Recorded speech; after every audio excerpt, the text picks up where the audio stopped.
El objetivo de esta clase es estudiar la regulación de la expresión genética. Conociendo el dogma central de la biología molecular, vamos a ver que los genes pueden ser regulados ya sea en la síntesis del ARN mensajero, proceso de transcripción, en el transporte del ARN mensajero al citoplasma o bien en el mismo proceso de traducción proteica. ¿Qué factores pueden regular la síntesis de los mismos? ¿De qué manera se pueden interactuar? Y por otro lado, cómo una célula normal se transforma en una célula cancerosa, son algunos de los objetivos que analizaremos a continuación. Los organismos se adaptan a los cambios ambientales mediante la alteración de la expresión génica. La expresión regulada de los genes se requiere para el desarrollo, diferenciación y adaptación celular. Existen dos tipos de regulación genética, la llamada regulación positiva y la regulación negativa. ¿Qué es la regulación positiva? Si nosotros aumentamos cuantitativamente la cantidad de A, este elemento A inducirá a su vez la formación de B y a su vez B inducirá la formación de C. Es decir, de alguna manera el elemento inductor A aumentó los niveles de B y los niveles de B incrementaron a su vez los niveles de C. ¿Qué es la regulación negativa? A su vez, cuando A inhibe la síntesis de B, B a su vez inhibirá la síntesis de C. De alguna manera, el elemento químico A actúa como un elemento regulador específico, en este caso llamado represor. Habitualmente, el gen represor sintetiza una proteína represora que, actuando sobre el sitio promotor, inhibe a su vez al gen estructural, con lo cual se inhibe la producción o formación de una determinada enzima. Un efector que inhibe la función de un regulador negativo conlleva una regulación positiva, es decir, la inhibición de una inhibición trae aparejada una regulación positiva. Si la proteína represora generada por el gen correspondiente se encuentra con un inductor, su efecto inhibidor queda totalmente bloqueado, de tal manera que el gen promotor y el gen estructural quedarán totalmente desinhibidos, aumentando la formación de una enzima. De esta forma se observa cómo la inhibición de una inhibición termina finalmente provocando una estimulación o inducción. Los sistemas biológicos muestran tres tipos de respuestas temporales a una señal reguladora. En la respuesta de tipo A, ustedes pueden observar cómo la presencia de una señal estimulante provoca el aumento de una respuesta química en tanto y en cuanto dicha señal o dicho estímulo se mantengan presentes. Una vez que cesa el estímulo, la actividad enzimática cae y esto puede ser mantenido en el tiempo. A un efecto estimulante, una respuesta que se mantiene tanto y cuanto ese efecto estimulante se mantenga en el tiempo. En la respuesta de tipo B, la presencia de una señal o estímulo genera una rápida respuesta temporal, tras lo cual sobreviene un periodo de latencia, refractariedad o recuperación, por más que se mantenga la señal. Pasado ese periodo de recuperación, la persistencia de la señal vuelve a desencadenar una nueva respuesta que nuevamente vuelve a agotarse en el tiempo hasta pasar el periodo de refractariedad que habíamos comentado anteriormente. En la respuesta de tipo C, la presencia de señal o estímulo desencadena una respuesta única, amesetada que se mantiene en el tiempo independientemente de la persistencia de la señal. El proceso de alteración de la expresión génica implica la modulación de la transcripción debido a cambios en la interacción de las proteínas reguladoras de unión específica con varias regiones del ADN. La regulación de la expresión genética puede realizarse respetando los parámetros del dogma de la biología molecular. Podemos regular la transcripción, podemos regular el splicing, podemos regular el transporte del ARN mensajero al citoplasma, podemos regular la transducción o síntesis proteica. La cromatina se puede dividir en dos clases según su patrón de tinción, la eucromatina y la heterocromatina.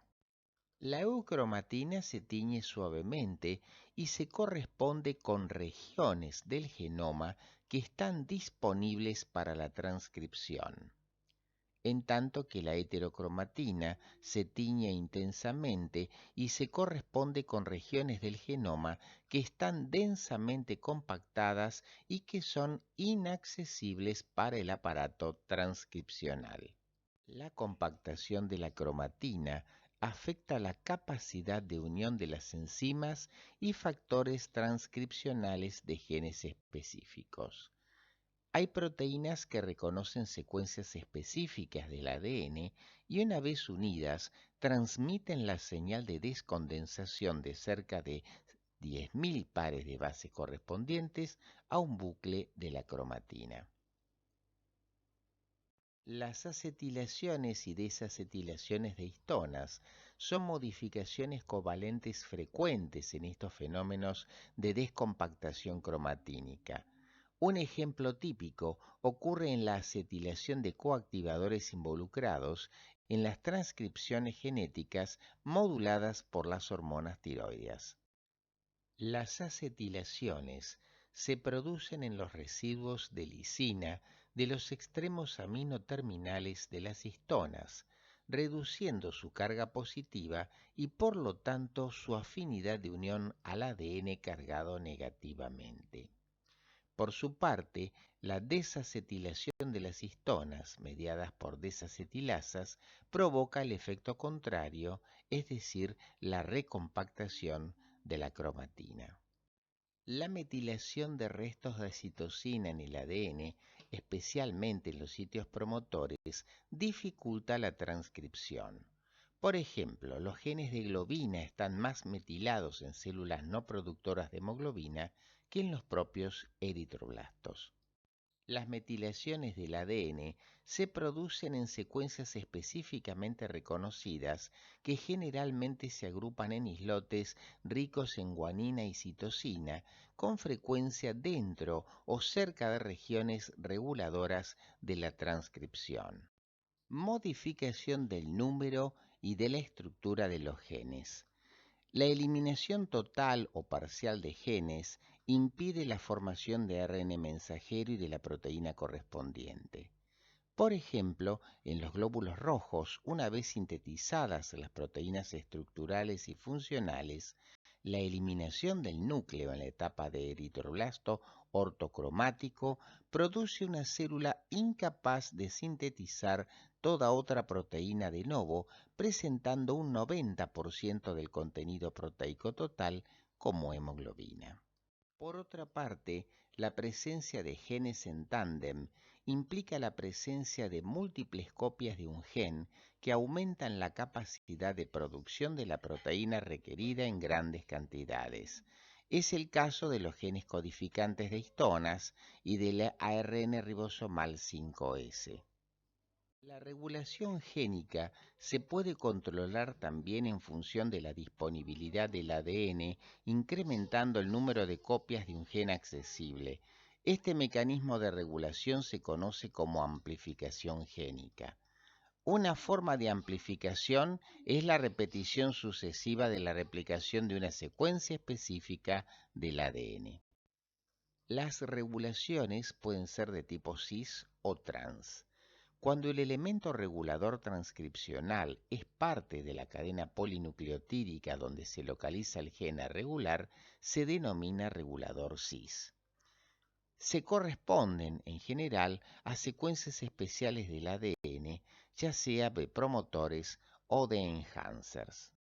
En esta categoría están incluidos los promotores, la presencia de secuencias regulatorias potenciadoras o enhancers y la interacción entre múltiples proteínas activadores o inhibidoras que actúan mediante su unión a secuencias específicas de reconocimiento al ADN. La diferencia clave entre potenciador y promotor es que el promotor debe ubicarse corriente arriba y cerca del sitio del inicio de la transcripción, mientras que un potenciador, por su parte, puede ubicarse corriente arriba o corriente abajo en cualquier lugar del gen. El promotor es una secuencia que define el sitio de iniciación de la transcripción del ARN.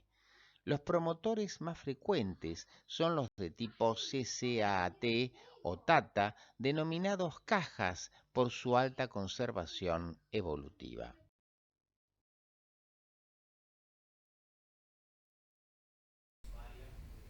Los grupos de bases nucleotídicas que se encuentran próximos al sitio de inicio de la transcripción reciben el nombre de cajas o regiones promotoras. Por ejemplo, en los procariontes tenemos la llamada caja TATA, abreviatura de timina, adenina, timina, adenina, llamada también caja de Pridnow, que está situada algunos elementos hacia la izquierda del punto de iniciación, o bien una secuencia 35 que está formada por 35 bases nucleotídicas que actúan también con el mismo propósito, favoreciendo la activación del sitio de inicio, que es el que va a dar origen a la transcripción del ARN mensajero. El promotor CCAAT recibe 50 a 130 pares de bases corriente arriba hacia el extremo 5' del sitio de inicio transcripcional. La proteína denominada C/EBP se une a esta secuencia.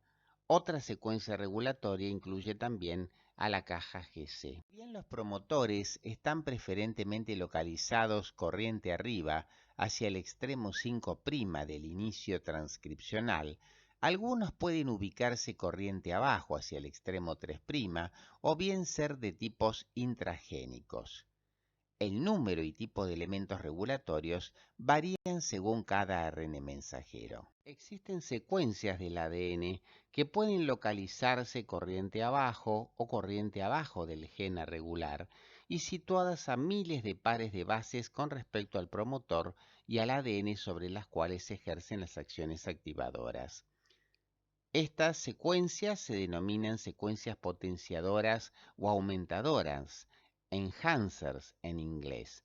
En general, una secuencia regulatoria potenciadora o enhancer regula la frecuencia con la que se realiza el proceso transcripcional. La molécula de ADN se dobla en asa para permitir la aproximación de estas zonas alejadas de la doble hélice y ubica la proteína activadora unida al enhancer. Cuando los elementos regulatorios son de naturaleza y origen diferente a la secuencia genética a controlar, la regulación es de tipo trans. Aquí se incluyen a los factores de transcripción generales, a los histoespecíficos y todas las proteínas regulatorias con capacidad de unión al ADN. Para un mismo gen pueden existir varias secuencias regulatorias. También existen reguladores de acción opuesta, que son los llamados silenciadores o amortiguadores de la transcripción. ¿Qué son los factores de transcripción? Los factores de transcripción son proteínas que participan en la regulación de la transcripción del ADN, pero que no forman parte de la ARN polimerasa. Los factores de transcripción pueden actuar reconociendo y uniéndose a secuencias concretas de ADN o bien uniéndose directamente a la ARN polimerasa. Pueden ser de dos tipos, los llamados basales y los llamados histoespecíficos. Los factores de transcripción basales son los componentes del complejo de transcripción basal y son necesarios para la transcripción de cualquier ARN. Los factores de transcripción histoespecíficos que se unen a regiones específicas promotoras, reguladoras de los genes y regulan el grado de transcripción desde el complejo de transcripción basal. Ambos tipos de proteínas se unen a secuencias en el surco mayor del ADN. Se consideran tres modelos de interacción proteína-ADN: la hélice-girohélice, el dedo de guante o zinc finger y el cierre de leucina. La especificidad involucrada en el control de la transcripción requiere que las proteínas reguladoras se unan con alta afinidad a la región correcta del ADN. En el caso de la hélice girohélice, esta clase de proteínas a menudo contiene una región rica en aminoácidos básicos que está localizada en el extremo amino terminal y que le permite su unión a secuencias del ADN reconocidas específicamente. El dedo de zinc o zinc finger, su nombre deriva de la forma que adoptan segmentos de unos 30 aminoácidos de estas proteínas regulatorias. Como puede verse en la figura de arriba, un átomo de zinc enlaza las cadenas laterales de dos histirinas y dos cisteínas. Generalmente son varios dedos de zinc los que se unen al sector correspondiente del ADN. Un ejemplo de este tipo de proteínas reguladoras son algunos receptores nucleares de hormonas esteroides. Finalmente, el cierre de leucina es una proteína dimérica en la que cada mitad de la cremallera de leucina es una corta alfa-hélice con un residuo de lisina cada 7 posiciones que se encuentran en contacto con las leucinas de la otra hélice cada 2 giros. Las otras dos alfa-hélices de cada cadena tienen cargas positivas e interaccionan con el ADN. Las interacciones entre las leucinas son hidrofóbicas y se separan con facilidad. La regulación de la expresión genética se realiza por la actividad de la membrana nuclear y por el procesamiento del ARN mensajero. ¿En qué consiste la regulación por la membrana nuclear? En los eucariontes, la membrana nuclear separa físicamente la transcripción génica de la traducción, ya que los ribosomas solo existen en el citoplasma. Si el ARN mensajero no sale al citoplasma, por lo tanto, no habrá síntesis proteica. Regulación por procesamiento del ARN mensajero. El proceso de corte y empalme, conocido como splicing, puede producir diferentes ARN mensajeros del mismo pre-ARN mensajero. La adición del CAP en el extremo 5' y de la cola poli A al extremo 3' estabilizan al mismo ARN mensajero. Por otro lado, se produce la regulación de la estabilidad o degradación del ARN mensajero en el citoplasma, ya que a mayor estabilidad, mayor síntesis proteica y a la inversa. Los pequeños ARNs regulan la estabilidad del ARN mensajero y la traducción o no a proteínas según las necesidades fisiológicas de las células. La palabra cáncer se aplica a un grupo de enfermedades en las que las células crecen de manera anormal y forman un tumor maligno. Las células malignas que forman parte de este tumor son capaces de invadir los tejidos circundantes y metastatizar, es decir, viajar a otros lugares del organismo donde establecen zonas secundarias de crecimiento. Este patrón de crecimiento aberrante es el resultado de mutaciones en genes que regulan la proliferación, diferenciación y supervivencia de las células. Debido a estos cambios genéticos, las células malignas ya no responden a las señales que regulan el crecimiento de las células normales, y es así que inician su crecimiento indiferenciado. Las mutaciones que provocan cáncer se presentan en ciertas clases de genes, incluyendo los que regulan la proliferación y diferenciación celular, aquellos que inhiben el crecimiento, los que dirigen la célula hacia la apoptosis o muerte programada y aquellos que reparan el ADN dañado. Las mutaciones que provocan cáncer, a su vez, pueden ser mutaciones con ganancia de función, como es el caso de los protooncogenes que dan origen a los oncogenes, o bien con pérdida de la actividad de una proteína, como sucede con los genes supresores de tumores. Las mutaciones que provocan cáncer pueden ser mutaciones con ganancia de función, como el caso de los protooncogenes que dan origen a los oncogenes, o bien mutaciones con pérdida de actividad de una proteína, que es lo que sucede con los genes supresores de tumores. En el caso de las mutaciones con ganancia de función, tenemos ejemplos de protooncogenes, que son los relacionados con la transducción de señales y la progresión del ciclo celular. Estas mutaciones con ganancia de función pueden afectar factores de crecimiento y sus receptores. La proteína Ras, que es una proteína de unión al GTP, pueden afectarse factores de transcripción, proteínas que tienen que ver con el ciclo celular, llamadas ciclinas, como así también las proteínas que las regulan, y microRN que regula las proteínas que inhiben el crecimiento.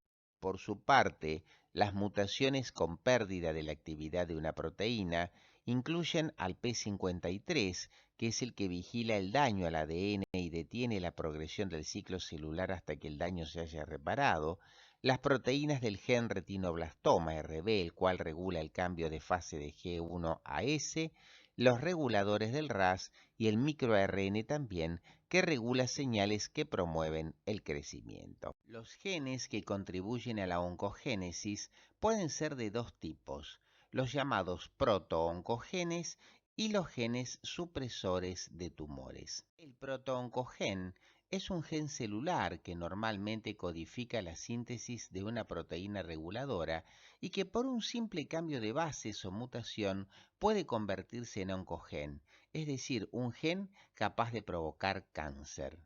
Normalmente, los alelos de un protooncogen especifican la síntesis de constituyentes que, a manera de señales desde el exterior, activan genes relacionados con el crecimiento celular dentro del núcleo.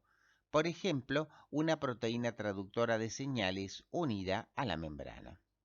Las células normales humanas contienen secuencias de ADN semejantes a las de los oncogenes virales, lo que sugiere que los virus incorporan genes celulares en sus genomas durante su paso a través de las células. Un oncogen es un gen que produce cáncer y se refiere a cualquiera de varios genes mutantes que hacen que una célula, hasta hace poco normal, tenga una proliferación rápida e incontrolada. Los protooncogenes se activan a oncogenes por diversos mecanismos: inserción de un promotor, inserción de un amplificador, translocación cromosómica, amplificación génica y mutación en un punto. Como recordarán, el promotor es una secuencia de nucleótidos que define el sitio de iniciación de la transcripción del ADN. Los promotores se insertan corriente arriba del sitio de iniciación de la transcripción, hacia el extremo 5'. Algunos retrovirus pueden insertar parte de su genoma viral en una célula huésped, y una vez que se han integrado, los llamados RTL o fragmentos de repetición larga, que son secuencias de nucleótidos características que se encuentran en cada extremo de un elemento retroviral que ha sido integrado en el genoma hospedador, pueden actuar como promotores de protooncogenes, como el caso del MYC, el cual se transforma inmediatamente en un oncogen. El resultado es que estas secuencias LTR se transcriben parcialmente para formar un ARN mensajero, el cual por transcripción reversa formará el ADN complementario que finalmente dará origen al ADN bicatenario que por supuesto ha sido modificado. La inserción de un amplificador puede ser corriente arriba o corriente abajo del sitio de iniciación de la transcripción. del ADN. Muchas veces algunos virus pueden insertarse justamente actuando como amplificadores, de tal manera que el amplificador viral puede estimular la transcripción del oncogen a partir del promotor del mismo. La translocación es un tipo de anomalía cromosómica en la que un cromosoma se rompe y una parte de él vuelve a unirse a un cromosoma diferente. Este tipo de anomalías cromosómicas se suele observar mucho en los cánceres de la sangre, como ser las leucemias y los linfomas. En ellos se producen proteínas aberrantes como consecuencia de esta translocación de material génico. Un ejemplo de translocación es el caso del cromosoma Filadelfia. El intercambio de ADN entre los cromosomas ocasiona la formación de un nuevo gen, en realidad un oncogen, llamado BCR-ABL. Este gen codifica la síntesis de una proteína, la cual se comporta como una tirosina quinasa. Esta proteína causa que las células de la leucemia mieloide crónica, un cáncer de la sangre, crezcan y se dividan sin control. Esta translocación entre los cromosomas 9 y 22 da como consecuencia un cromosoma 22 que es más corto de lo normal. Este nuevo cromosoma normal se llama cromosoma Filadelfia, el cual se encuentra en las células leucémicas de casi todos los pacientes con leucemia mieloide crónica. La ruptura cromosómica de los cromosomas 9 y 22 permite el intercambio de material genético en lo que se conoce como una translocación. Como consecuencia de este intercambio genético, se forma un cromosoma 22 mucho más corto, que es el llamado cromosoma Filadelfia, el cual produce una proteína con carácter de tirosina quinasa que favorece el crecimiento de alguna manera indiferenciado y de alguna manera anárquico de las células de la progenie leucocitaria, generando de esa manera la leucemia mieloide crónica.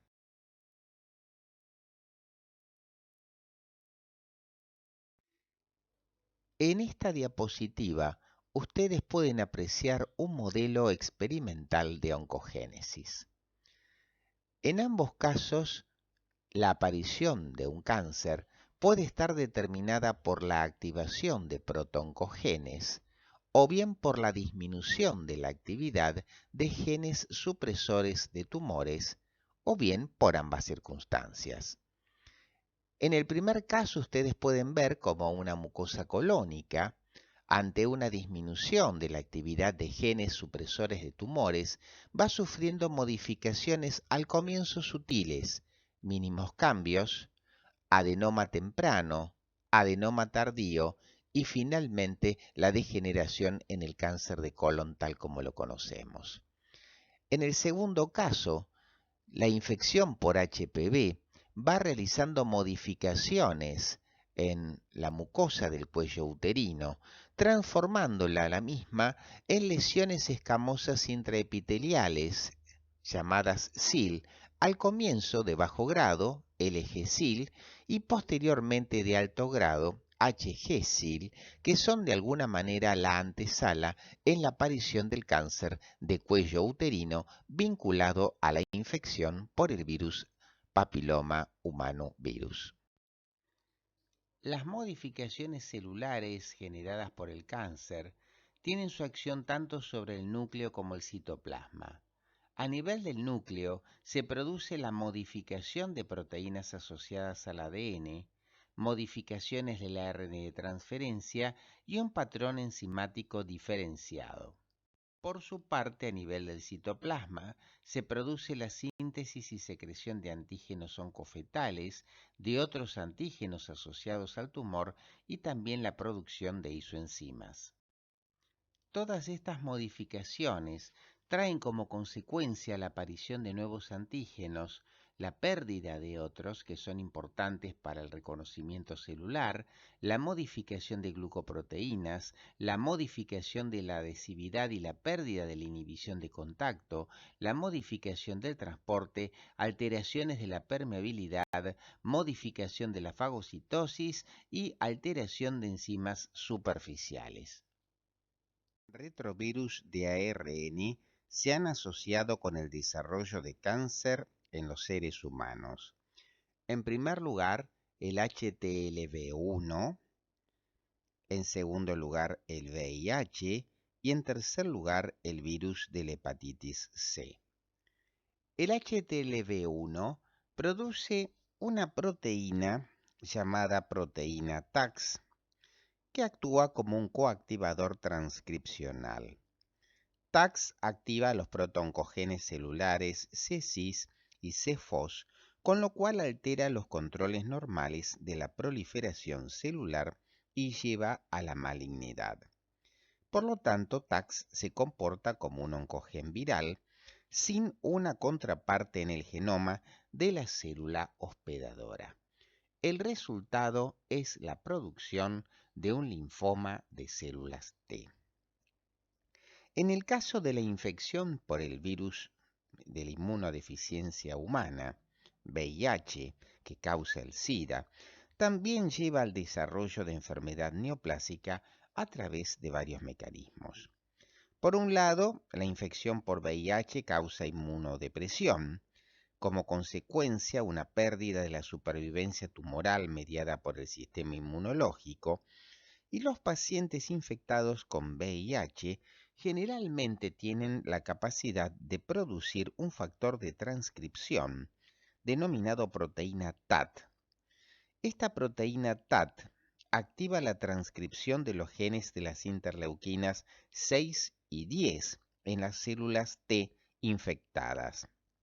Por otro lado, tanto la interleuquina 6 como la 10 actúan como factores de crecimiento que propician la proliferación de células T y por tanto el incremento en la producción de las mismas que lleva al desarrollo de un linfoma conocido como linfoma no Hodgkin, que es una enfermedad de los ganglios linfáticos.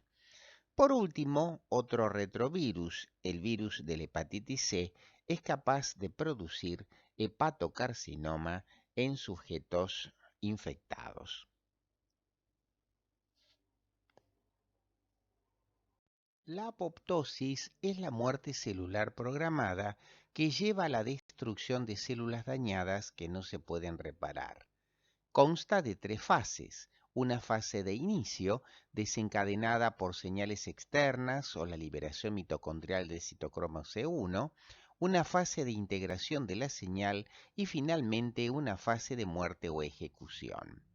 La apoptosis es regulada por un grupo de proteínas de la familia BCL2, la cual consta tanto de factores pro como antiapoptóticos. Es importante tener en cuenta que las células cancerosas han desarrollado mecanismos para evadir la apoptosis. Las células tumorales pueden producir y liberar a la circulación sanguínea sustancias químicas características denominadas marcadores tumorales que dependen de su fenotipo maligno. Los marcadores tumorales pueden ser clasificados como aquellos marcadores tumorales producidos por el tumor o bien asociados al proceso maligno. Los producidos por el tumor pueden ser productos de síntesis o sustancias metabólicamente activas. Los asociados al proceso maligno pueden ser proteínas séricas, enzimas o isoenzimas y antígenos. El marcador tumoral circulante ideal debería cumplir con las siguientes condiciones. En primer lugar, encontrarse en relación directa con la presencia del proceso maligno. En segundo lugar, correlacionarse con la masa tumoral. En tercer lugar, permitir afirmar el tipo, la localización y el estadio del tumor. Y en cuarto lugar, posibilitar un pronóstico.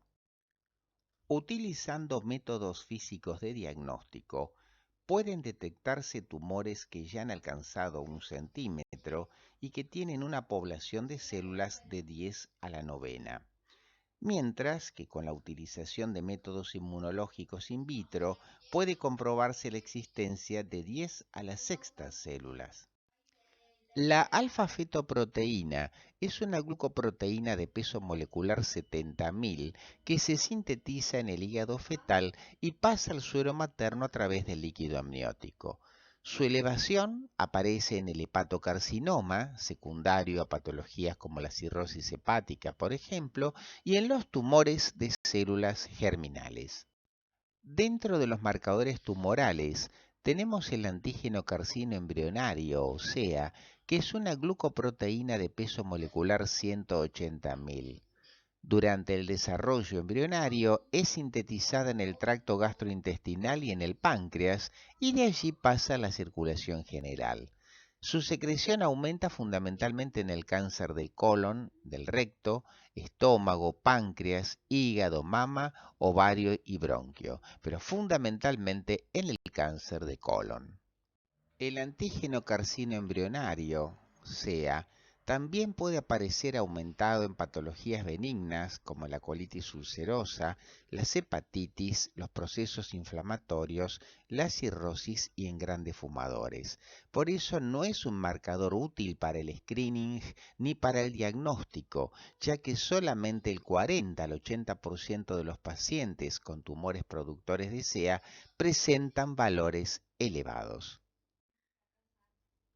El CA15.3 se trata de un marcador tumoral asociado al cáncer de mama que se utiliza clínicamente para el control evolutivo con el objetivo de determinar la aparición de metástasis en el periodo libre de enfermedad y para el monitoreo de la terapia para evaluar la respuesta correspondiente.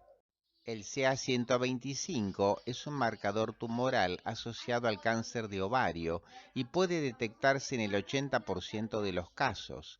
Valores superiores a 35 unidades internacionales por mililitro excluyen la necesidad de la laparoscopía para confirmar el diagnóstico.